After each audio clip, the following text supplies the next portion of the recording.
Hey guys, today we are talking about one of the things that makes plugging in a lot of fun, pitch shifting, specifically octavers. Now an octaver is a thing that can add an octave down or an octave up to your sound with your dry, clean sound coming through maybe or maybe not. Now why would we do that? There are a number of creative reasons for doing that. One is to thicken up your sound if you want to sort of add just a little bit of that octave down. You can brighten your sound by adding just a little bit of octave up. Or if we want to go full-blown pitch shifting, an octave down can transform a 5-string violin into a cello. Or an octave up can, either save you from shifting up to 53rd position, or it can just have a different kind of creative sound to it. It's almost like a bell-like or a flute-like sound when you do that. We'll demonstrate in a minute. Now, how do we do this? There are a number of Stompboxes that their function is pitch shifting. And then inside a bunch of multi-effects pedals, there is also some pitch shifting, but I'll warn you, pitch shifting is really hard. And even the big dogs, the Helix and the Fractal, they're getting there. They're getting better. So which one do I want to use? Well, you want to trust your ears. They all sound a little bit different and they have some different features. Do I want to blend with my original tone, or do I just want to switch? Do I want to be able to go up and or down? Do I want a tone knob on there? There's a lot of options, right? So you're going to want to listen to a few of these before you make your decision. Now, keep in mind, good tone starts at the source. Don't just pick one, it's whatever I could get, and then, I don't like the sound, I'm going to try to modify that. Your best bet is to pick the one that sounds the closest to what you want, and then we make minor tweaks on that. So I'm gonna let you hear 3 different pitch shifting pedals, and we're gonna hear the Pog, the Pitchfork, and the Harmonist on an octave down. And let's listen right now.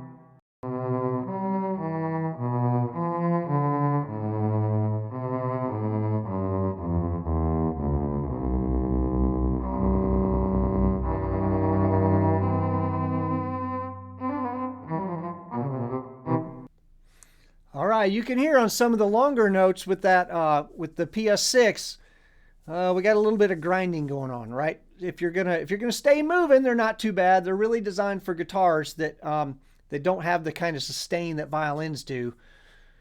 Yeah, so you're starting to discover some of the issues that can pop up with octaving. If you're gonna do a lot of octaving, you should probably get a Stompbox. If it's just a very once in a while thing, you can try using your multi-effects pedal, and I'm going to let you hear 3 different multi-effects pedals right now, and just kind of see what kind of compromises you have to make.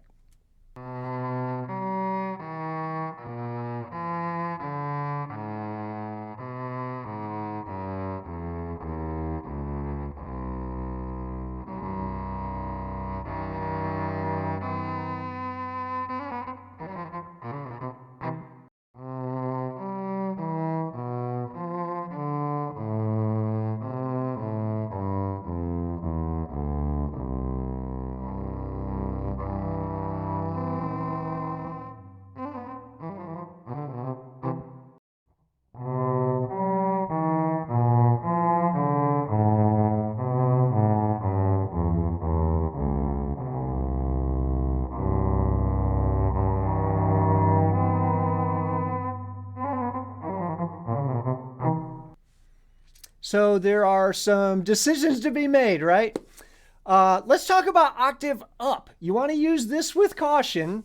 Your overtones shift too, not just the fundamental pitch. Octave up can get pretty bright or thin.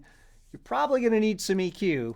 But I do want you to hear just that we'll just do the 3 Stompboxes that we talked about, the Pog, the Pitchfork, and the PS6. We're going to listen to those right now.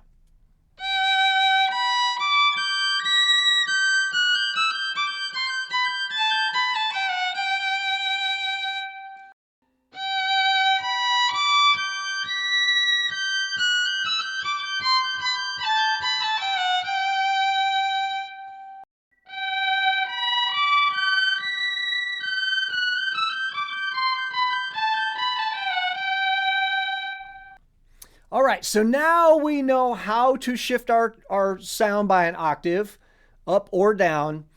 Let's talk about how to make it sound better than just the straight pedal, right? Because there are some tips and tricks. I would say with an octave down, use caution.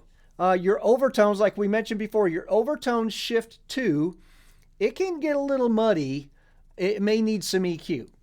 The other thing I would say is that because your frequency cuts in half every time you drop an octave, you're going to have to check the specifications on your amp. You may need a subwoofer.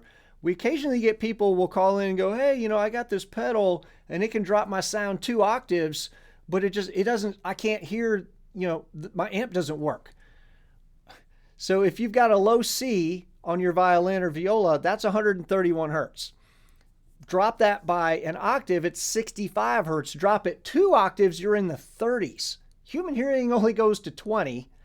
And the Fishman Loudbox Mini specs are from 80 hertz to 20 kilohertz. So if we drop an octave C, we're below the threshold of what the Fishman Loudbox Mini says it can do. Now, it's not brick wall. It doesn't just stop at 80 hertz, but you get a pretty significant roll off.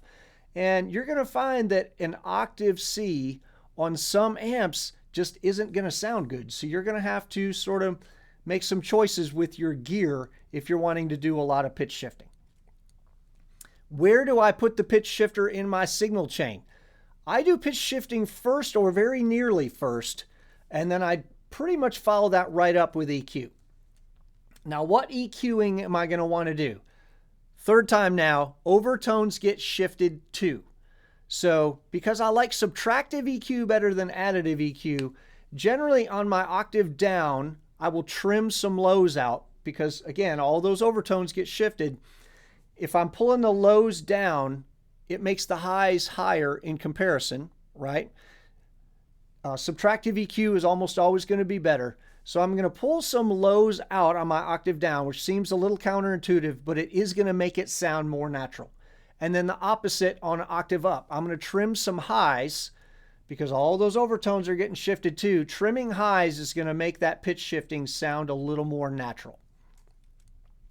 The other thing I would do on a pitch shift down is that I would put a high pass filter on that sound. Your piezo pickups do generate a fair amount of low end, we'll use the word noise. Every time you change bow, you get a thump around 60 hertz. Now shift that down to 30, all of a sudden, we're getting a lot of subsonic stuff going on.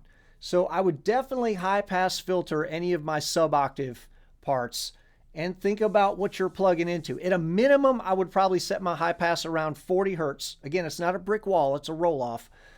Probably higher, but I'm going to trust my ear. The other thing to be careful, we talked about compression a couple weeks ago. Be careful with compression if you're doing octave down. Compressors tend to emphasize low end, and we don't want that to get away from us. Okay, now there's one final trick. If you're an IR person, I generally put an IR after the pitch shift. So if I've got a cello IR, then I take my violin, I shift it down into cello range, and then put a cello IR on there, which is going to make it sound a lot more like an actual cello. And if I'm using a violin IR, I'll pitch shift up to do my pitch shifting up and then put my violin IR on there. That's going to tame some of those highs, and it's going to make it sound like a regular violin played shifted up rather than a synthetic shift. Does that make sense? So, as always, be sure to subscribe to our YouTube channel. It's over here. What am I talking about? And check out some other videos that we've got. It's great to see you guys. We'll see you next time.